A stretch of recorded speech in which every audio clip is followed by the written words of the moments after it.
Welcome back. In this video I'm going to carry on building the workshop.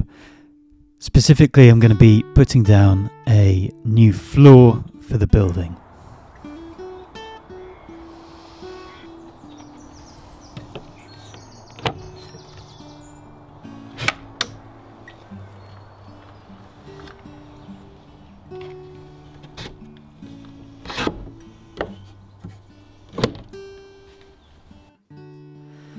I got a good load of these freshly sawn pine boards from a local sawmill to use as flooring material.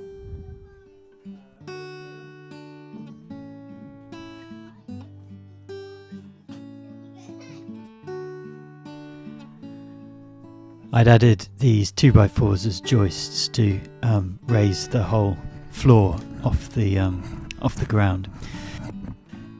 I'd had a few different ideas about what to do with this floor, and I'd thought about putting some hard standing down. I'd even had the idea of putting some end grain blocks down as the flooring, and then I thought I'd just leave it as mud. But then the real problem was that the farm cats, we've got these feral cats to keep the rat population down, they just kept pooing in the soft earth, and I just felt I needed to get something in there, and these boards became available. So that's what I went with in the end, and I think it looks pretty nice, as you'll see at the end of this video. Well, Daddy, one of my starter Pokemon in Pokemon Go, I did not mean for this to happen, but all of them are boys. I didn't mean it to happen, but all of them are boys. Now I have... As you can hear, my youngest son is playing Pokemon Go in the background. That's the way to get things done when you're trying to do work with children.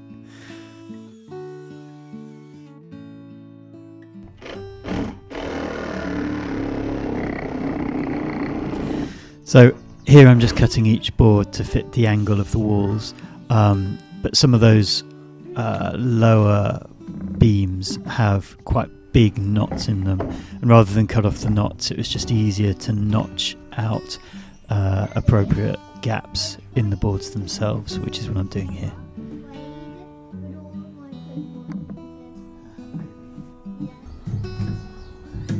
You'll see me gingerly walking across the joists here. The reason that I'm walking on the joist rather than just walking in the mud, which would be much easier, is there's so much cat poo underneath there that I was just getting sick of getting it on my shoes, so that's why I'm hopping from joist to joist all the time.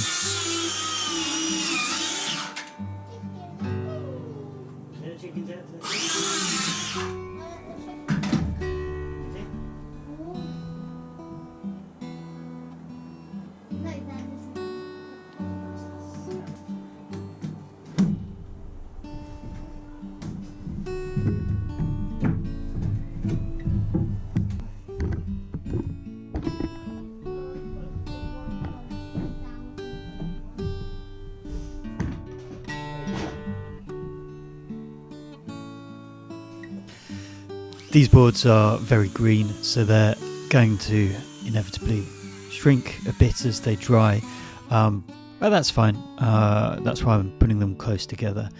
These ones aren't nailed in yet, but I'm fitting them close together to allow for the fact that they don't need to be spaced. They're just going to shrink a little bit on each edge.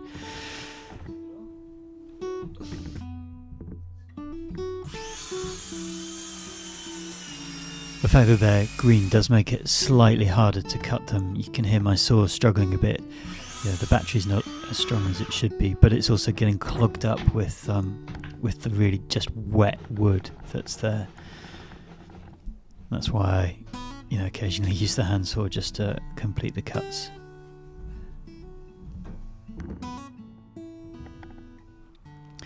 We actually paid almost nothing for this wood.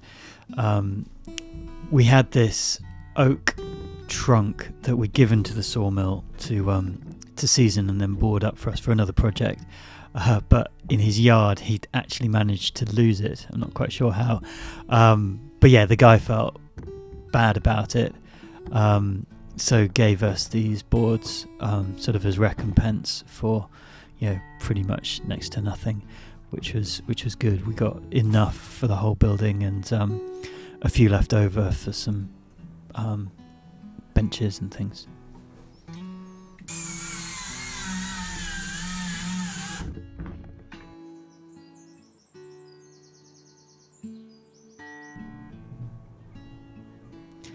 I got a few more boards down at this point, and was just nailing them off in sort of batches just to get them done.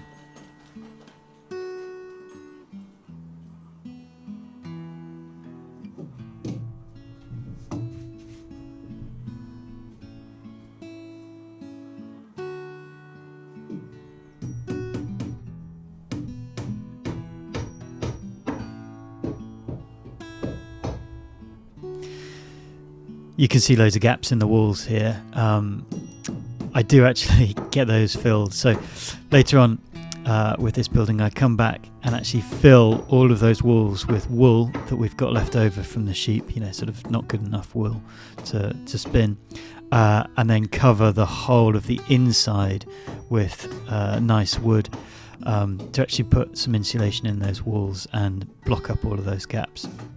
It looks really nice.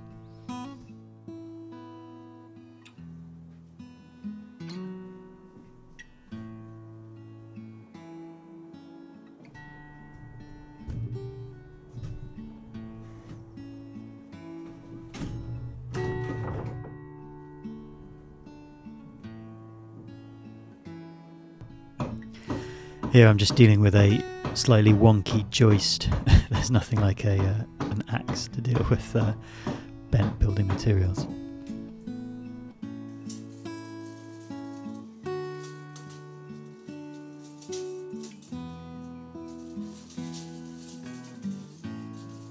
I'm just doing some angled bits of flooring at the end here, mainly because I think it will look cooler.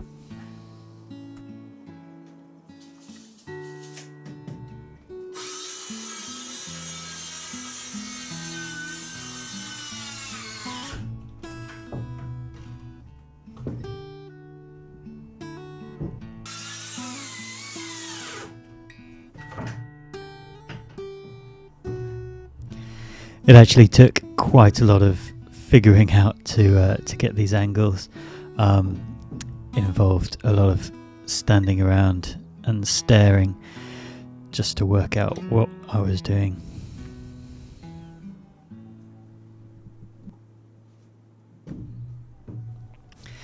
We've had quite a few chickens over the years. These ones are pretty friendly ones, but they're coming in, I think, looking a bit upset that I'm covering over their dust bathing spot. They really liked, bathing in the soil underneath this floor.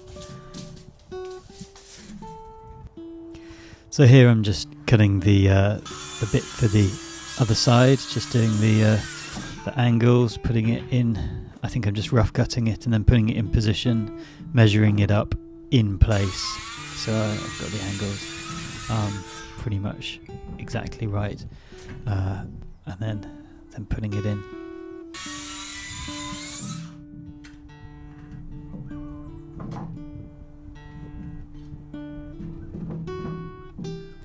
There you go, like a glove.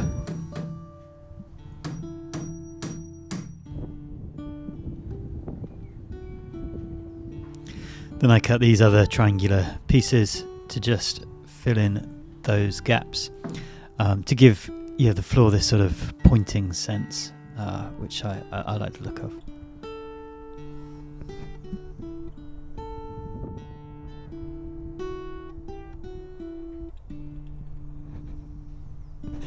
You can see some wires coming down from the roof here.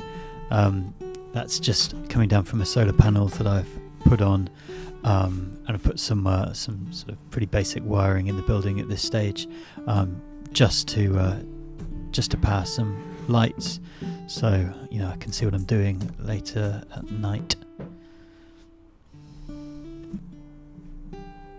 And that's pretty much it. So that's half the floor done with these decent planks of wood. All that's left is just to clean up a bit. Always a fun bit, getting the sawdust up and tidying things away so you can see the floor properly.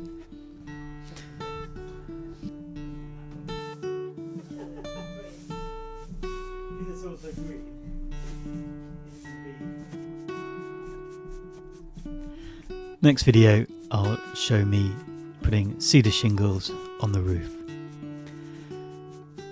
Thanks everybody.